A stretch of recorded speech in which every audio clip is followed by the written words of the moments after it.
Salut à tous, bienvenue sur ce Club 24 Mix Tour de Vesoul, 4e épreuve du championnat, avec deux nouveaux invités aujourd'hui. Honneur aux femmes, Lily Dassé, Bud Racing. Coucou.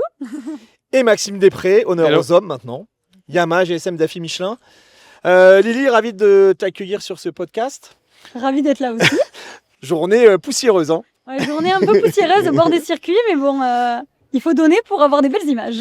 Parle-nous d'ailleurs de ton rôle un petit peu chez Bud. Tu fais pas mal de choses, mais aujourd'hui notamment c'était la com et suivre les perfs de Team Lopez qui a gagné d'ailleurs. C'est ça. Aujourd'hui, c'était une belle journée. Donc, chez Bud, je fais pas mal de choses différentes, mais notamment sur les week-ends de cours, je m'occupe de tout ce qui est communication, donc partager nos week-ends dans des vlogs ou alors sur les réseaux sociaux. Donc, voilà, ça. Et après, du management, on va dire, général de l'équipe. Et je vais sur toutes les courses. En tout cas, aujourd'hui, c'était une super journée avec Team. Maxime, toi, C'est plus simple, moi. L'espoir, ça fait un petit moment que c'est derrière toi, mais tu avais été champion de France espoir hein, d'ailleurs. Ouais, en 80, ouais. En 80, je crois que tu avais succédé à Dylan Ferrandis. On était en bagarre avec Dylan et en fait, lui, s'était blessé à la Coupe du Monde en Nouvelle-Zélande, je crois. Et du coup, ouais, j'avais eu le titre en motocross et j'avais gagné aussi en supercross la même année. Ouais. Donc toi, Maxime, tu es arrivé dans l'après-midi tranquille pour préparer la course de demain. On rappelle que tu es une fois de plus en course pour le titre MX1 face au pilote Honda. Aujourd'hui, toi, ta journée, qu'est-ce que tu as fait? Tu as regardé un peu tranquille les courses? Ouais, tranquille. Je me suis occupé de mon fils ce matin parce que Camille allait courir et voilà, aussi préparer un petit peu les affaires. Pas beaucoup de route, donc ça, c'est cool, ça fait plaisir. Et puis voilà, je suis arrivé au team en début d'après-midi, petit coup de vélo, on a regardé les jeunes rouler et voilà, tranquillement. C'est toujours important malgré tout de regarder les courses du samedi pour prendre déjà 2-3 infos pour le lendemain? Ouais, carrément, ouais, ça donne toujours des petites infos et puis voir les jeunes Français, c'est toujours cool. Donc ouais, ça rappelle les bons souvenirs, la bonne époque. Donc non, c'est top, ça met du gaz en plus. Ça y est, on a une belle deuxième manche qui était bien animée. Donc ouais, j'aime bien toujours regarder les deux manches. Lily, vous connaissez bien parce que Maxime, il est passé par le Team Bud. Je travaillais pas encore chez Bud à cette époque-là, mais oui, on se connaît bien avec Maxime. T'as été combien d'années chez Bud? Peut-être 3 ans. Ouais. 3 ans chez Bud, champion de France MX2, SX Ouais. non, il me semble. Non, ouais, Non, on a fait voilà. 4 de l'Europe. Du SXUS aussi, tu avais fait On avec était Bud. partis aux US, ouais. C'est aussi ensemble. Ouais. Bon, il y avait eu la blessure, mais ouais, on est partis aux US ensemble. Après, sur un programme en championnat du monde en 4,5, on avait fait, j'étais avec Bud pour l'élite et Geben en mondial. Donc ça pendant une année. Et voilà, ouais, des très bons souvenirs là-bas au Sgor avec Xavier Bog, Nico Dercourt, avec Brian.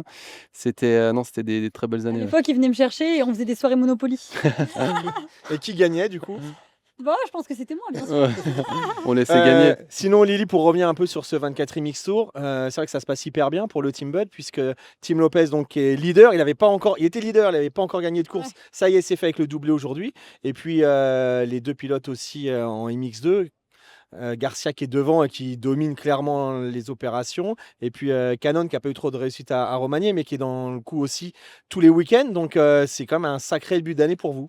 Nous, c'est vraiment une saison incroyable, honnêtement. Je crois qu'on n'a jamais vécu une saison aussi incroyable. Donc, on est 1 et 2 de ce championnat de France de 24 MX Tour et 1 et 2 aussi au championnat d'Europe. Donc, c'est vraiment incroyable. Donc, le samedi, on a Team Lopez qu'on suit. C'est vrai qu'il n'avait pas encore gagné d'épreuve. Pourtant, cette année, on sait qu'il doit être devant, qu'il doit dominer carrément. C'est pas que gagner, c'est carrément dominer. Il avait gagné des manches, mais pas encore de course. Exactement, il a gagné des manches, mais pas encore de course. Donc, on lui met pas la pression, mais on lui fait comprendre quand même que cette année, elle est quand même aussi déterminante. Et Tu donc, ne mets pas la pression, mais un peu quand même. non, c'est pas la pression, mais c'est vrai aussi, il y a des steps à passer. Et on sait que cette année, c'est quand même déterminant pour la suite aussi. Donc, en tout cas, on est très content de lui aujourd'hui. Et nos pilotes, Garcia et Canon, ils ont fait une bonne préparation cet hiver, notamment en Sardaigne, dans le sable. Et on est toujours présent sur ce 24 MX Tour parce que pour nous, c'est hyper important pour Bud Racing de voir nos clients, d'aller partout en France. Et aussi, c'est une super préparation pour l'Europe qui reste aussi notre principal objectif, on va dire. Mais chaque année, on est là pour se battre pour le titre de champion de France et on espère en tout cas l'avoir cette année avec l'un de nos deux pilotes. Maxime, un petit mot justement sur ce pilote espagnol. Garcia, on l'a découvert en France l'année dernière. Hein, du coup, c'est la deuxième saison chez vous. Il a quand même passé un gros step. On le voit en Europe. On le voit aussi sur ce 24 MX Tour. On a l'impression que c'est un garçon qui lâche jamais rien, qui est fort physiquement, qui est plutôt bon techniquement. Est-ce que c'est un gars qui a un gros potentiel MX2 je parle le championnat du monde. Ouais, bah, je pense, ouais, à mon avis, je pense que oui, si on le met en MX2, il sera dans le coup. On voit que dans toutes les surfaces, il est présent, que ce soit sur le dur, dans le sable. Il part bien, il met du gros rythme, il a l'attaque, donc ouais, non, je pense que c'est vrai que c'est une belle surprise quand même, ouais, il est vraiment costaud et ouais, c'est beau, ouais, c'est beau. C'est cool de l'avoir sur le championnat de France aussi, ouais, donc ouais, c'est bien que certains teams, français qui font le mondial, soient présents aussi. Ça, voilà, ça amène, un bon niveau ici, donc ouais, non, c'est top, ouais. Même, Jake, qui est présent aussi, ouais, ce que je disais, ouais, cette année, ça les coupes, il les empile, hein, chez Bud, hein, donc non, c'est bien pour un team français d'être aussi devant en Europe, c'est cool, ouais. Lily, d'ailleurs, alors Garcia, c'est vrai qu'il est espagnol, on ne le connaît pas tant que ça. Mmh. C'est quel type de garçon un peu dans la vie de tous les jours? On a l'impression, quand on le voit sur la piste, que c'est un gars qui est hyper déterminé. Il est impressionnant, franchement. Il travaille beaucoup. Quel Ouais, type de pilote? ouais, c'est un gars qui est hyper déterminé. Je pense qu'avant d'être chez Bud, il lui manquait le cadre.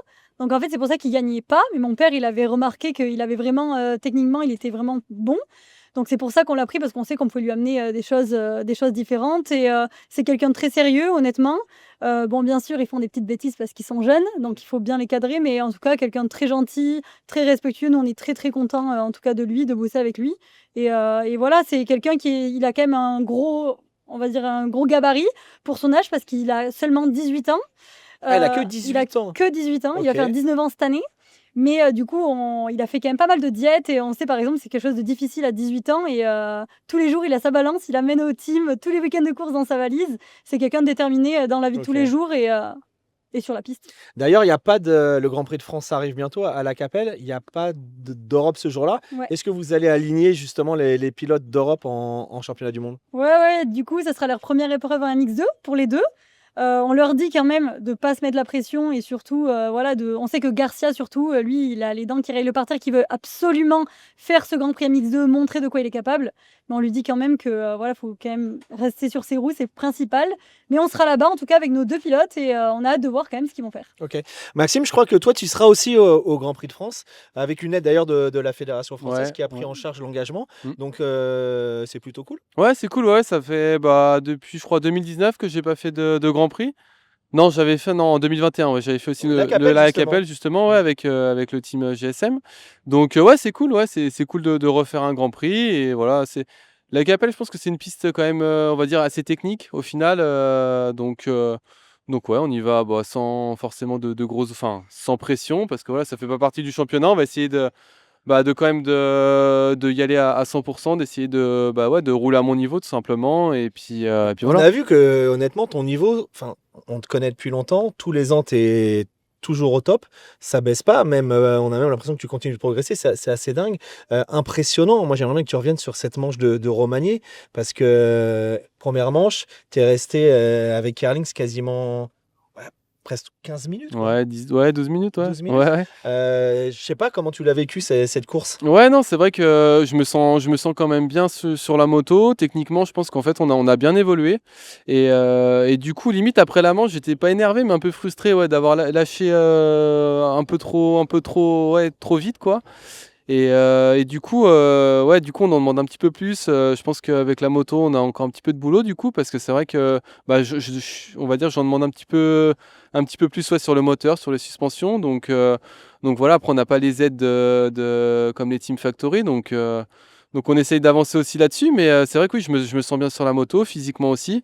Même si avec l'arrivée du petit, ça chamboule quand même un petit peu. Voilà, c'est pas toujours facile, mais on essaye d'être présent, de donner le max sur ce chemin de France Élite. Et voilà, on espère, ouais, et forcément décrocher le titre. Mais oui, la rivalité est importante encore cette année avec les pilotes Honda SR. Donc voilà, en tous les cas, on essaye de donner le max, que ce soit moi, toute l'équipe aussi derrière, avec Serge, les mécanos, Didier. Et voilà, on essaye d'être là. Justement, cette équipe Yamaha GSM Daffy Michelin, c'est quand même une sacrée histoire d'amour avec toi parce que tu es là depuis quoi, 7 ans? Ouais, ça va faire la 7e année, ouais. C'est assez Ouais, dingue, c'est ça, hein. ouais. En fait, ça se passe bien, ça roule bien.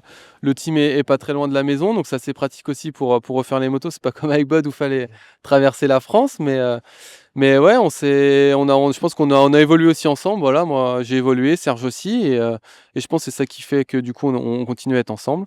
Et les résultats sont là aussi, donc voilà, ça motive. Et voilà, on a aussi Peter qui fait suspension, Laurent le moteur, et voilà, ça fait plusieurs années qu'on travaille tous ensemble, on essaye de s'améliorer, et de jouer les premiers rôles en championnat de France. Ouais.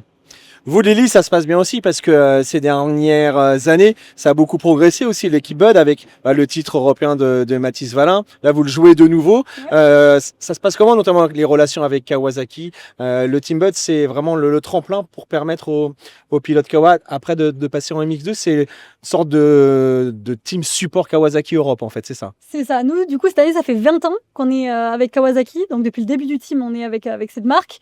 Et c'est vrai qu'avec les super résultats de Mathis il y a 2 ans et de nouveau l'an dernier, cette année encore, on a de plus en plus, on va dire, de soutien de Kawasaki. On est en contact assez rapproché avec eux. Et là, leur but, on l'a vu notamment avec Mathis, c'est du coup que nous, on choisisse des pilotes, qu'on les fasse monter, qu'on les encadre. Et donc, il y a une vraie relation avec il y a une vraie Kawasaki. relation entre nous, Kawasaki Europe, et Kawasaki, du coup, KRT Factory. Et le but, c'est derrière de les envoyer du coup, chez Kawasaki en MX2 dès qu'ils sont prêts, quoi. Qu'est-ce qui s'est passé, Lily, au départ de Trentino et au départ de Romagné? Il y a eu un petit souci, les motos elles sont pas parties. Alors ce qui a donné ensuite des courses assez dingues, avec Garcia qui a fait une remontée complètement irréelle. Même les images télé, elles étaient assez dingues. Et puis Canon, il a eu à peu près le même type de problème. Ça y est, c'est réglé ça? Alors, on a eu 2 problèmes complètement différents. Ok. Voilà, et après, Canon a grillé le fusible sur la grille en fait de départ, donc quelque chose qui existe jamais. Qui n'existe jamais, et voilà. Et Garcia a eu un souci complètement différent, mais c'est vrai que 2 week-ends d'affilée, on était vraiment en colère et surtout dégoûtés, mais on a tout fait pour essayer de régler les problèmes qu'il y a eu, et j'espère, normalement, ça ne devrait plus réarriver. Voilà. Mais c'est vrai qu'au moins, ça a montré que les pilotes, ça leur a donné une niaque, et ça leur a montré, ça a montré à tout le monde qu'ils avaient vraiment une vitesse de fou, quoi, même sans partir devant. Max, juste pour reparler un petit peu du team GSM, comment vous êtes structuré exactement? Comment ça se passe toi pour ton entraînement? Est-ce que tu es pareil en contact régulièrement avec Serge? Est-ce que vous échangez toutes les semaines? Comment ça se passe? Ou du coup avec ton expérience, tu es quand même un peu à la maison et tu gères ton programme tout seul? Ouais, alors au tout début, Serge, on va dire, il faisait un peu toutes les fonctions, donc il venait à l'entraînement aussi, il m'entraînait. Il était un petit peu plus présent. Après, le team a grossi un petit peu, donc du coup, il a pris un petit peu de recul. Il a géré un petit peu plus la partie, on va dire, business. Et du coup, donc il y a Didier Rochette maintenant qui nous fait les programmes, les entraînements, avec qui on se retrouve assez régulièrement, avec les mécanos aussi, du coup. Donc moi, je suis quand même bien basé chez moi. J'ai mes petites habitudes. J'aime bien être à la maison. Et on se retrouve en fait assez souvent la semaine sur des terrains en fait qui est au milieu du team et de ma maison. Et voilà, on essaye de se voir quand même assez régulièrement, et voilà, on fonctionne comme ça. Donc c'est vrai que j'aime bien être quand même chez moi, mais on essaye de se voir quand même assez souvent. Quand il faut descendre tester, on teste. Après voilà, le programme français, il n'y a pas de sable, donc déjà voilà, ça ne demande pas d'aller en Belgique ou comme quand on fait les Grands Prix. Et puis après on a le Supercross où voilà, moi je me suis fait ma piste de SX à côté de la maison, donc ça c'est vrai que c'est le top. Voilà, je suis à 15 minutes, je prends la moto, je vais rouler, donc voilà. Et comment on fait? Il y a un truc moi qui me surprend, sans me surprendre, mais comment on fait? Un pilote comme toi, donc ton programme il est français, c'est le 24 MX Tour, du Supercross, quelques cross inter, et tu te bats en fait tous les week-ends de France face à des pilotes MXGP, Benistan, Kevin Ormeau, et puis avant il y en avait d'autres, et malgré tout c'est des pilotes de Grand Prix, qu'on a un rythme Grand Prix.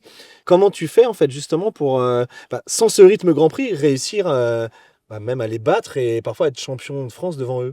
Ouais, je sais pas, peut-être, ouais, j'ai envie de gagner forcément, le mental qui voilà, je suis quelqu'un de assez simple, assez posé, mais c'est vrai que, j'aime pas trop perdre. Donc voilà, après, on bosse, hein, on essaie de travailler beaucoup la technique. Après, comme je disais, les motos, on essaye de les améliorer aussi au fur et à mesure des années. Et puis puis du coup, ouais, c'est cool, ouais, de se battre avec ces pilotes-là. J'aurais pas pensé ça en fait, ouais, voilà, comme je disais, à 33 ans, repartir, on va dire, un peu au charbon comme ça, donc c'est cool d'évoluer encore à cet âge-là. Et puis le Supercross, on a aussi le championnat du monde aussi, du coup, qui nous a bien relancé aussi, voilà, où on a, du coup, l'entraînement, on a poussé encore un petit peu plus, voilà, on essaye de continuer à évoluer. Et voilà, mais c'est vrai que du coup, au final, nous, la saison, elle dure, en fait, toute l'année, on a des courses. Donc, du coup, le rythme, on le perd pas trop entre le motocross, le supercross. Après, je pense que du coup, ces deux disciplines sont complémentaires. on a des petits trucs en supercross qu'on met en motocross et D'ailleurs, voilà, ouais. c'est marrant parce que les deux teams français engagés officiellement sur le championnat du monde de Supercross, c'est le team Bud et le team GSM. Donc, quand la saison de cross elle se termine, vous vous croisez régulièrement à travers le monde avec ce championnat. Ouais, c'est ça, on se voit tous les week-ends au final. Du côté de Bud, nous, le SX, on en a toujours fait. On a de plus en plus de teams, surtout Factory, MXGP, même les teams d'Europe, au final, on voit, qui interdisent à leurs pilotes de faire du supercross. Nous, notre mentalité, c'est complètement l'inverse. On pense que faire du supercross, ça apporte au motocross, ça apporte faire du sable, faire de tout. Et en fait, on veut surtout ouvrir l'esprit à nos pilotes et leur dire, en fait, si vous faites pas de supercross et que vous vous réveillez à 23 ans, quand vous devez passer un MX1 parce que vous n'avez plus l'âge de MX2, ça sera pas à cet âge-là en fait que vous allez se réveiller faire du supercross. Ça, j'aurais pu aller aux US, j'aurais pu. Donc voilà, en fait, on leur dit au moins vous avez toutes les cartes en main. Vous faites du SX, vous faites du MX, vous faites du sable. Comme ça, si vous percez pas un MX2 parce qu'il n'y a pas beaucoup de place, eh ben vous pourrez aller avoir un guidon aux US où tu peux jusqu'à 30 ans être en 2,5 par exemple. Voilà quoi. Donc on essaie.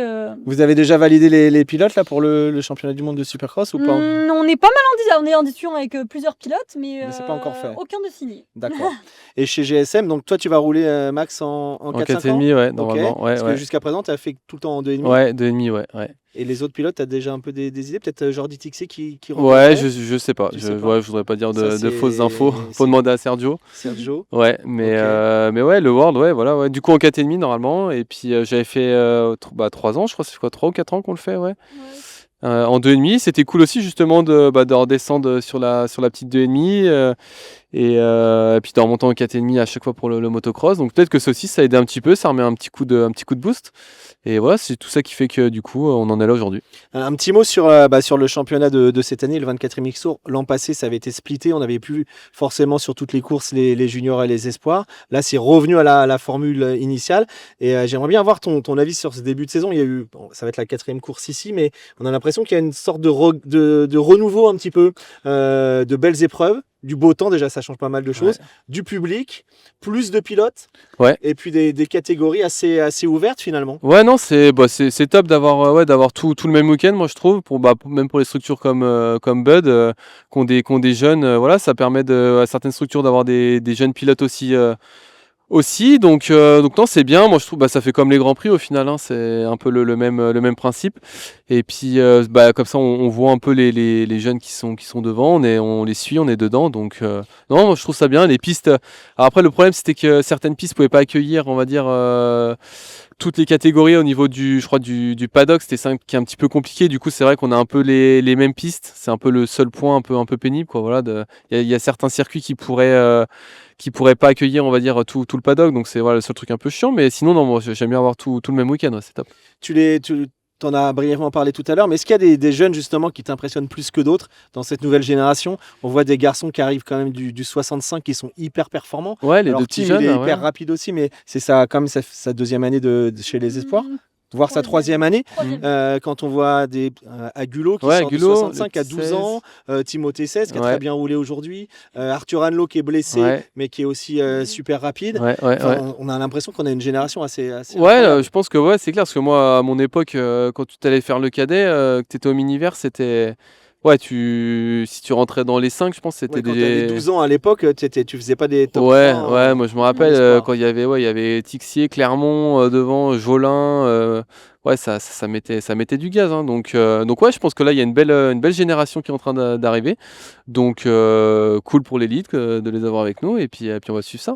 Du coup, Lily, chez Bud, je suppose que vous regardez aussi tout ça, tous ces jeunes qui arrivent, qui sont hyper performants, parce que finalement, Garcia et Cannon, sans doute l'année prochaine, ils vont partir, ils seront en MX2, on leur souhaite.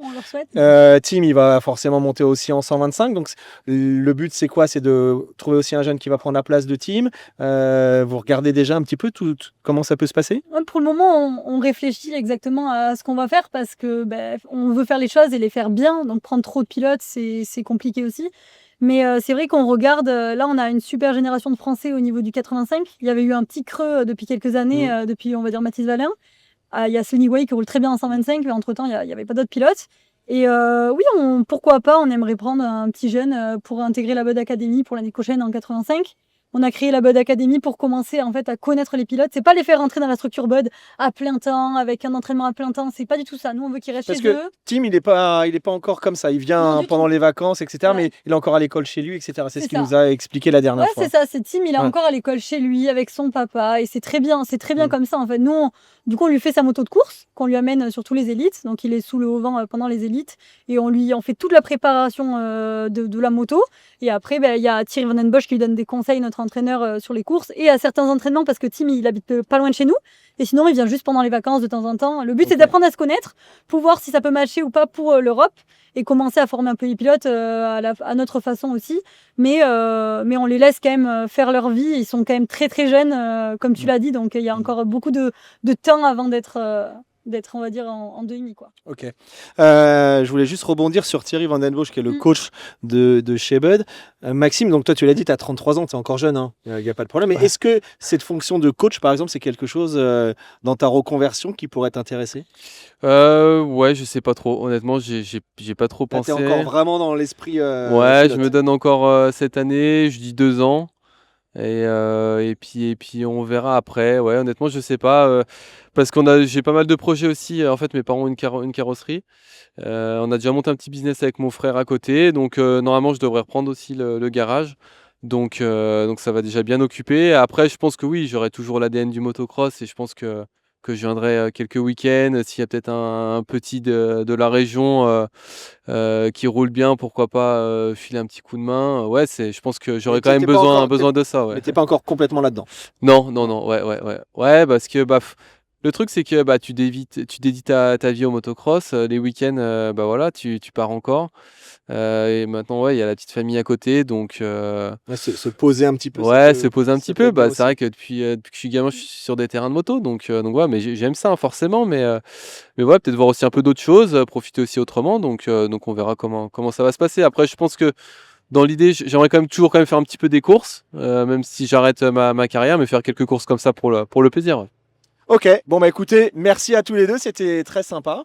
Bon week-end Merci à toi. ici, ici à Vesoul On va demain. essayer. Donc pour Max en MX1 puis pour les deux pilotes Bud en MX2. Et puis nous on vous donne rendez-vous pour le prochain podcast. Ce sera dans 2 semaines à Gaillac Toulza. Ciao ciao. Merci. Ciao.